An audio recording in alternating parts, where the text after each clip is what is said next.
आकाश की ओर देखते हैं तो पूरा ब्रह्मांड हम देख नहीं सकते, है ना। पृथ्वी पे खड़े होकर के इसके आसपास जो विविध उल्कापिंड हैं, आपके तारे हैं, ग्रह हैं, उपग्रह हैं, यहाँ तक ही हमारी नजर पहुंच सकती है। वो भी हम विदाउट टेलीस्कोप के बिना हम उसे भी नहीं देख सकते, है ना। तो आप देखें कि ये जो हमारा ब्रह्मांड है बहुत ही रहस्यमय है, बहुत ही विशाल है। और इस ब्रह्मांड में अगर हम अपने आप को देखना चाहें या अपनी पृथ्वी को देखना चाहें, अगर हम मंगल पे जाकर पृथ्वी को देखें तो बहुत छोटी सी बॉल जैसी नजर आएगी। और अगर हम यूनिवर्स में और ऊंचाई में चले जाएं, अगर हम सूरज में 15 जो करोड़ किलोमीटर दूर चले जाएं, वहां से पृथ्वी को देखें तो लगभग ये हमें अदृश्य दिखाती, नजर ही नहीं आएगी। तो आफ्टर ऑल आप देखें कि आज का जो विषय है वो है आपका ब्रह्मांड क्या है।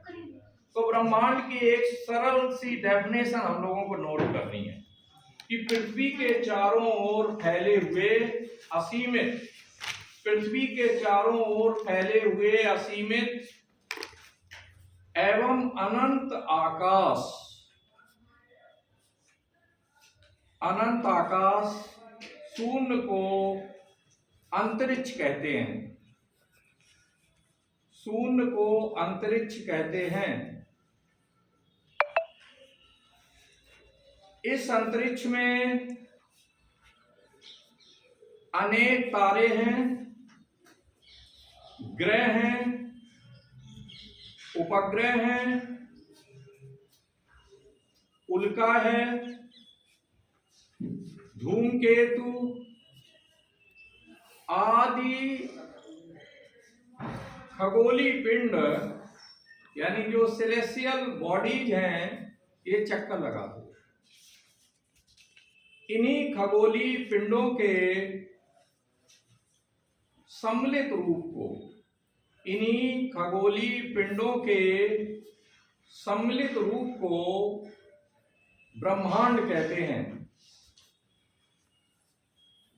ब्रह्मांड के लिए अंग्रेजी में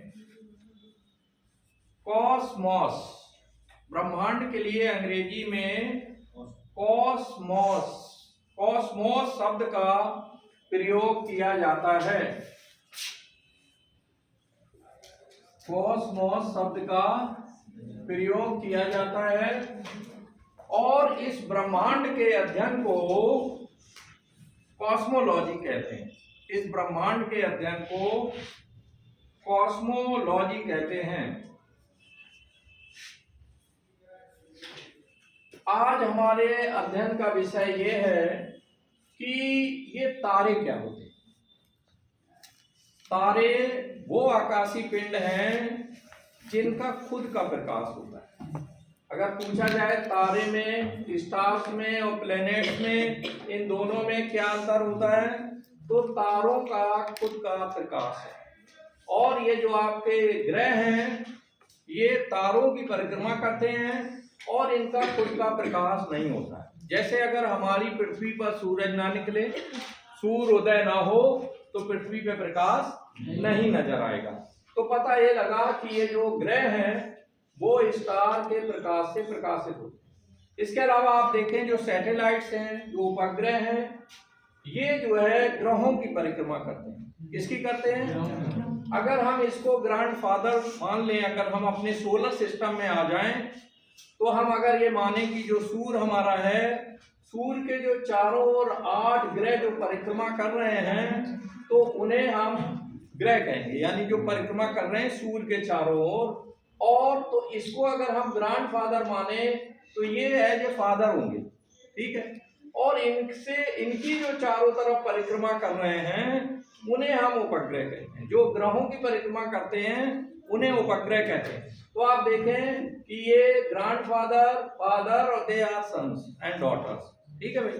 तो इस तरह से इनको एक 3 सीरीज में हम इनको समझ सकते हैं। इसके अलावा आप देखें, फिर इसके बाद आप देखें कि ये वो कौन से ग्रह हैं जिनके कोई उपग्रह नहीं। हाँ, बुध और शुक्र ऐसे ग्रह हैं जिनके की कोई उपग्रह नहीं है। अच्छा, यहाँ ये भी समझना है कि सूर्य के सबसे पास कौन सा ग्रह है? सूर्य के सबसे नजदीक बुध है। फिर एक प्रश्न ये उठता है कि सबसे छोटा ग्रह कौन सा है? यही बुध सबसे छोटा ग्रह। सबसे गर्म ग्रह कौन सा है? हाँ, इस पर ध्यान देना है। क्योंकि सूर्य के नजदीक बुध है तो गलती से हम कहीं ये ना समझें कि बुध सबसे ज्यादा गर्म है। सबसे ज्यादा गर्म शुक्र है। शुक्र क्यों गर्म है जबकि बुध सबसे नजदीक है? तो इसकी वजह यह है कि जो शुक्र के वायुमंडल में, इसके वातावरण में कार्बन डाइऑक्साइड गैस ज्यादा पाई जाती है। क्या पाया जाता है? कार्बन डाइऑक्साइड गैस ज्यादा पाई जाती है, इसलिए जो शुक्र जो है वो गर्म है। जैसे फॉर एग्जाम्पल हमारी पृथ्वी में ग्लोबल वार्मिंग हो रही है, तापीय वृद्धि हो रही है। तो तापीय जो वृद्धि हो रही है उसके लिए कौन जिम्मेदार है? Carbon dioxide, carbon monoxide. कुल मिलाकर के जो कार्बन है उसकी बढ़ती हुई जो अधिकता है एटमॉस्फेयर में, वो ग्लोबल वार्मिंग का कारण है। तो हम आप देखें कि शुक्र इसलिए सबसे गर्म ग्रह कहा जाता है। फिर इसके बाद क्वेश्चन आ रहा है बार बार कि पृथ्वी का जुड़वां ग्रह किसे कहते हैं? लिखते भी जाना। पृथ्वी का जुड़वां ग्रह जो है ये शुक्र कहलाता है। कौन सा कहलाता है? शुक्र कहलाता है। ये जुड़वां ग्रह सिस्टर प्लेनेट क्यों कहलाता है? इसकी वजह है आकार में बहुत कुछ मिलता हुआ है और इसका एटमॉस्फेयर भी बहुत कुछ जो है सेम है, इक्विवेलेंट है। इसके अलावा आप देखें कि तीसरे क्रम पर या ये क्वेश्चन करें कि वो कौन सा ग्रह है जो पृथ्वी के सबसे नजदीक। हाँ, ये भी याद रखना, पृथ्वी के सबसे नजदीक जो ग्रह है वो शुक्र है और सूर्य के सबसे नजदीक बुध है। अब ये पूछा जाए कि यानी पृथ्वी के शुक्र के बाद सबसे नजदीक कौन सा ग्रह? तो याद रखेंगे कि पृथ्वी के शुक्र के बाद जो सबसे पास वाला ग्रह है वो मंगल है। कौन सा ग्रह है? मंगल है। इसके अलावा प्रश्न आता है कि वो कौन सा ग्रह है जिसके दो उपग्रह हैं? मंगल के दो उपग्रह हैं, एक फोबोस और दूसरा डीमोस, है ना? ये दो उपग्रह हैं। और इसके अलावा पृथ्वी के कितने उपग्रह हैं? पृथ्वी का केवल एक उपग्रह है ना, और वो कौन सा है? चंद्रमा है। इसके अलावा देखें बृहस्पति को, सबसे विशाल ग्रह कौन सा है? नहीं, ग्रह सबसे विशाल ग्रह जो है वो बृहस्पति है, जुपिटर है हमारा, है ना? अच्छा, इसके अलावा सबसे ज्यादा पलायन वेग वाला ग्रह कौन सा है? नहीं, बृहस्पति है। देखिए याद रखना कि जो ग्रह भारी होगा, जो विशाल होगा, बड़ा होगा, उसका पलायन वेग भी ज्यादा होगा। तो सबसे ज्यादा पलायन वेग वाला क्वेश्चन नोट करें कि सबसे ज्यादा पलायन वेग वाला जो ग्रह है वो बृहस्पति है। अच्छा, सौर परिवार का सबसे बड़ा उपग्रह कौन सा है? गैनीमीड है। नोट करना, इस बृहस्पति का जो उपग्रह है गैनीमीड वो सबसे बड़ा है। ठीक है भाई, गैनीमीड जो है ये सबसे बड़ा उपग्रह है। इसके अलावा क्वेश्चन अराइज हो रहा है कि वो कौन सा ग्रह है जिसके चारों ओर जो है वलय पाए जाते हैं? हाँ, ये ग्रह आपका शनि है जिसके चारों ओर वलय पाए जाते हैं, रिंग पाए जाते हैं। वलय मीन्स रिंग, है ना, घेरे पाए जाते हैं। अच्छा, नेक्स्ट क्वेश्चन ये आ रहा है कि वो कौन सा ग्रह है जिनके बीच क्षुद्र ग्रह पाए जाते हैं? वो कौन से ग्रह हैं जिनके बीच में क्षुद्र ग्रह पाए जाते हैं? बहुत कंडीशन में पूछा गया, पूछा जा रहा है, पूछा जाएगा, है ना? You are right. बृहस्पति और मंगल के बीच में ये जो है यहाँ पर क्षुद्र ग्रहों की उपस्थिति है। छोटे छोटे ग्रह हैं क्षुद्र ग्रह, इन्हें अवांतर ग्रह भी कहते हैं, है ना? तो अवांतर ग्रह किन दो ग्रहों के बीच में पाए जा रहे हैं? मंगल और बृहस्पति के बीच में ये पाए जाते हैं। अच्छा, आज की चर्चा का विषय ये भी है कि आकाशीय दूरियों को मापने के लिए किस पैमाने का प्रयोग?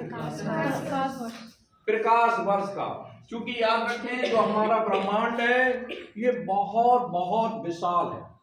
12.5 अरब प्रकाश वर्ष सेंटर से एक किनारे की दूरी है ना। पूरा यानी व्यास नहीं लिया जा रहा है, 12.5 अरब वर्ष है। और एक प्रकाश वर्ष बराबर कितना होता है, इसको लिख लें। एक तो ये लिख लें कि तारों के बीच की दूरी किसमें मापी जाती है? अंग्रेजी में लाइट ईयर। किसमें? लाइट ईयर में। और एक प्रकाश वर्ष बराबर होता है 9.46 गुणा 10⁻12 किलोमीटर या 10⁻15 मीटर। ठीक है भाई, क्योंकि 3 जीरो वहां बढ़ जाएंगे। तो आप देखें, एक प्रकाश वर्ष है क्या कि एक वर्ष में प्रकाश जितनी दूरी तय करता है, जितनी दूर तक प्रकाश जाता है, उस दूरी का जो मेजरमेंट है वो है 9.46 गुणा 10⁻12।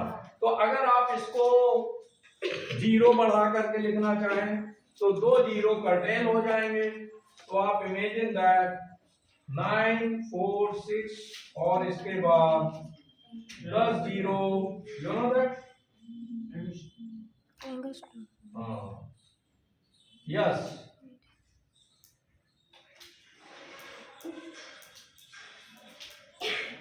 हाँ, इसको अगर हम यूनिट से देखें, इकाई, दहाई, सैकड़ा, हजार, 10,000, तो यू कैन इमेजिन कि ये कितनी बड़ी दूरी है।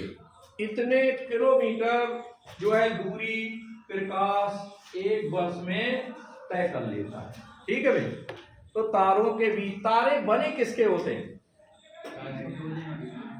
तारों का निर्माण किस पदार्थ से होता है? किस पदार्थ से ये बने हुए हैं? किससे?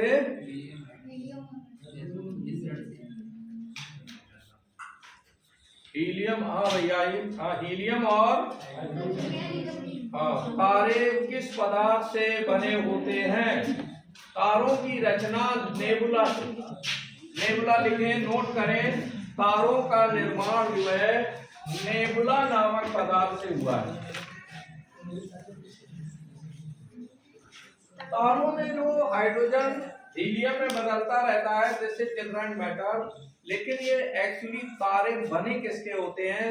नेबुला लिख लेना, नेबुला नामक पदार्थ से बने होते हैं। अब कोई तारा है तो उसका जो रंग है, कलर है, वो किसका प्रतीक होता है? तारों का जो रंग है वो किसका प्रतीक होता है? उम्र का नहीं, तारों का रंग ताप का प्रतीक होता है ना, कि उसका टेम्परेचर कितना है। तो तारों का जो रंग है वो ताप का प्रतीक होता है ना। नेक्स्ट है, तारों की दूरी मापने की इकाई हम सबको स्पष्ट हो गई। अच्छा, ये बताएं, यस, नेक्स्ट है, पृथ्वी के आकार को क्या कहते हैं? ये क्वेश्चन बार बार कंपटीशन में आया है। पृथ्वी के आकार को क्या कहते हैं? इसे कहते हैं लघुवक्ष गोलाभ। क्या कहते हैं? लघुवक्ष गोलाभ जो है इसको कहा जाता है, इसके आकार।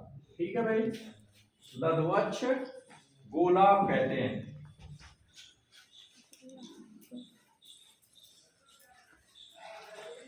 सबसे चमकीला ग्रह कौन है? ठीक है, इसे नोट करिए। सबसे चमकीला जो ग्रह है वो शुक्र है। सुबह का तारा, morning star and evening star कौन सा है? ये भी शुक्र है। सूर्य का जो प्रकाशित भाग है हमारा, ये जो प्रकाशित भाग है इसको क्या कहते हैं? सूर्य के प्रकाशित भाग को क्या कहते हैं? क्या बताया आपने? इसे कहते हैं फोटोस्फीयर। क्या कहते हैं भाई? फोटोस्फीयर। हाँ, इसे नोट करें। सूर्य का जो प्रकाशित भाग है वो फोटोस्फीयर है। ठीक है भाई, फोटोस्फीयर। अब जो आपने बताया है वो ये प्रश्न है कि सूर्य ग्रहण के समय सूर्य का जो चमकीला भाग दिखाई देता है उसे क्या कहते हैं? कोरोना। अगर ये प्रश्न ऐसे आता है तो उसे कोरोना क्या कहते हैं भाई? कोरोना। हाँ, सूर्य ग्रहण के समय सूर्य का जो चमकीला भाग दिखाई देता है उसे क्या कहते हैं?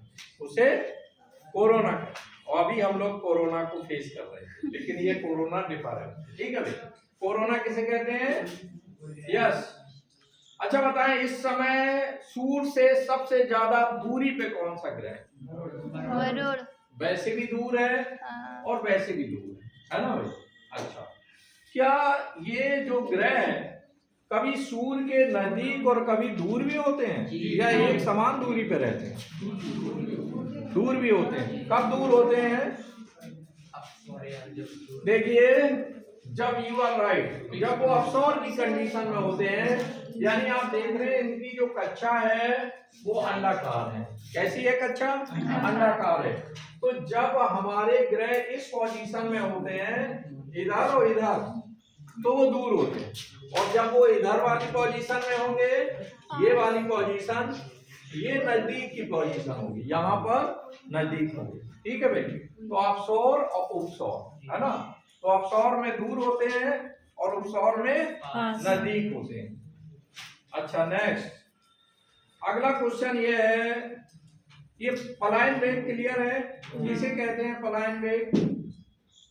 वह न्यूनतम वेग जिसमें कोई वस्तु पृथ्वी के वायुमंडल को पार कर कभी नहीं लौटती।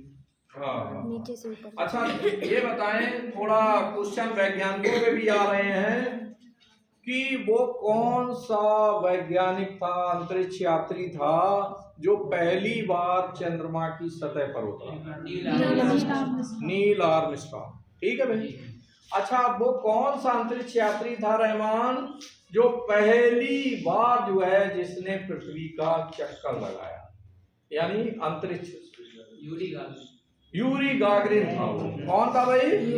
यूरी गागरिन रूस का था। ये अंतरिक्ष यात्री जिसने पहली बार जो है अंतरिक्ष से पृथ्वी का एक चक्कर लगाया। अच्छा, पुरुष के साथ साथ महिलाओं को भी आगे आना चाहिए। तो वो कौन सी पहली महिला थी जिसने अंतरिक्ष से पहली बार जो है पृथ्वी का एक चक्कर लगाया? ठीक, शाबाश, वैलेंटीना तेरेस्कोवा। लिख लें भाई, नोट कर लें।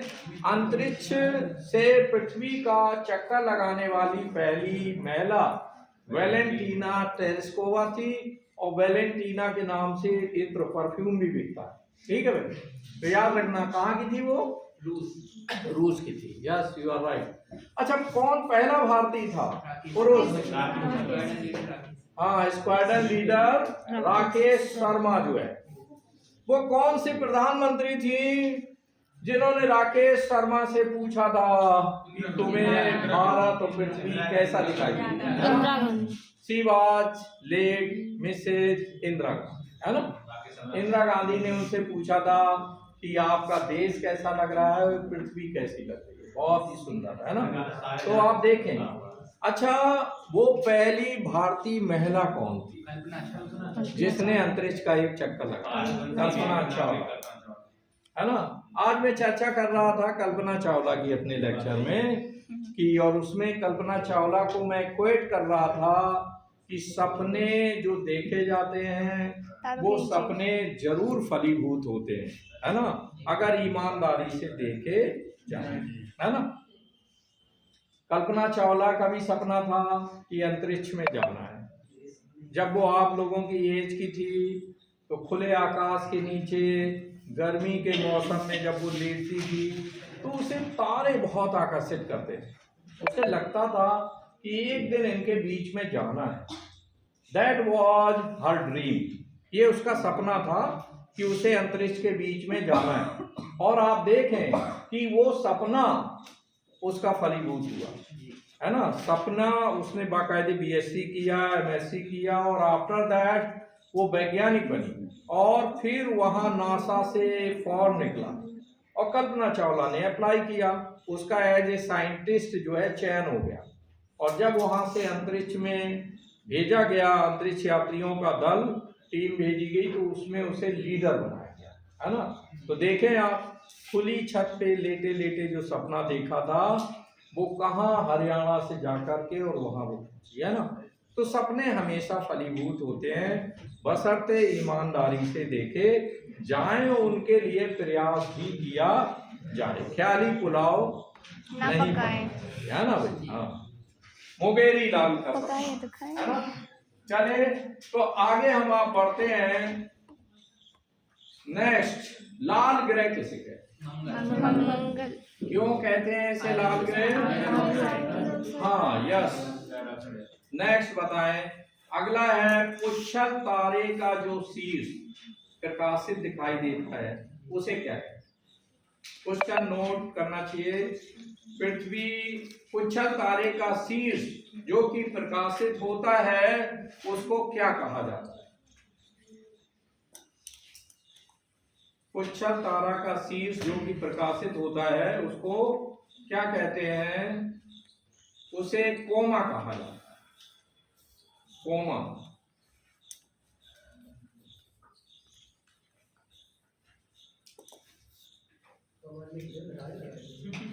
अगर एक प्रकाश वर्ष को हम जनरली, एक तो 9.46 10⁻12 किलोमीटर है, लेकिन अगर जनरली आप अरब और खरब में इसे लिखना चाहें तो एक प्रकाश वर्ष बराबर 93 खरब के बराबर, वर्ष के बराबर होता है। 93 खरब वर्ष के बराबर होता है। मान लो विकल्प इस तरह नहीं आया और 93 खरब आ गया तो आप फिर 93 खरब पर टिक लगाएं, ठीक है। कितना? 93 खरब, है ना, ये दूरी निकल रही है ना। नेक्स्ट, अगला क्वेश्चन है, किस वर्ष को अंतरराष्ट्रीय अंतरिक्ष वर्ष के रूप में मनाया गया था? किस वर्ष को अंतरराष्ट्रीय अंतरिक्ष वर्ष के रूप में मनाया गया था?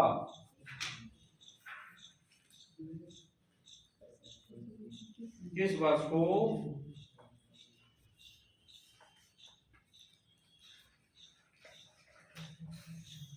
क्लियर? आगे देखें इसको, क्या लिखा आपने अभी? सॉरी, कौन सा ईयर था वो? 1992, 1992 को जो है कहा गया। अच्छा, पृथ्वी की रोटेशन अवधि कितनी है, जिसको हम कहते हैं अक्ष भ्रमण अवधि? पृथ्वी की रोटेशन अवधि कितनी है? That should be noted. पृथ्वी की अक्ष भ्रमण अवधि या इंग्लिश में रोटेशन पीरियड 23 घंटा 56 मिनट 4.09 सेकेंड। 23 घंटा 56 मिनट 4.09 सेकेंड है, लगभग 24 घंटा। लगभग करके अगर विकल्प में दिया जा रहा है कि लगभग में, तो हम विकल्प चुन सकते हैं लगभग 24 घंटे को, लेकिन अगर स्प्रेड कर दिया गया पूरे में तो 23 घंटा 56 मिनट 4.09 सेकेंड में पृथ्वी अपनी कक्षा पर एक चक्कर लगाती है। कक्षा में मीन्स अपनी एक्सिस में चक्कर लगाती है ना। अब नेक्स्ट क्वेश्चन ये है कि पृथ्वी की कक्ष भ्रमण अवधि क्या है? ये जो कक्षा में भ्रमण पृथ्वी लगा रही है, ये जो कक्ष भ्रमण अवधि है ये कितनी है? पृथ्वी की कक्ष भ्रमण अवधि कितनी है लगभग? तो आप देखें, ये है 365 दिन 5 घंटा 48 मिनट 45 सेकंड। नोट करिए, 365 दिन 5 घंटा 48 मिनट 45 सेकंड।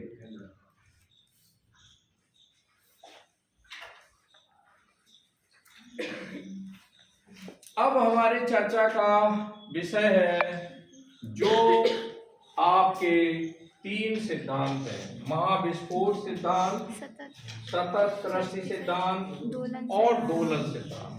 तो पहला आप इसे नोट करेंगे कि ये बिग बैंग थ्योरी क्या है।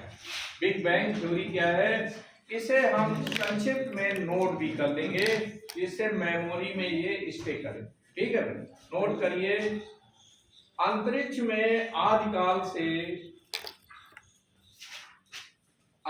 में आदिकाल से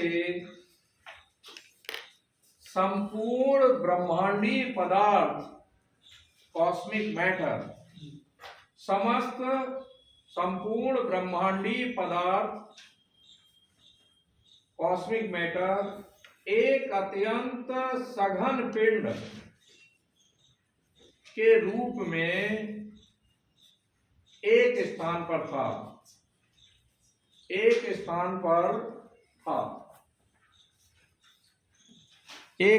पर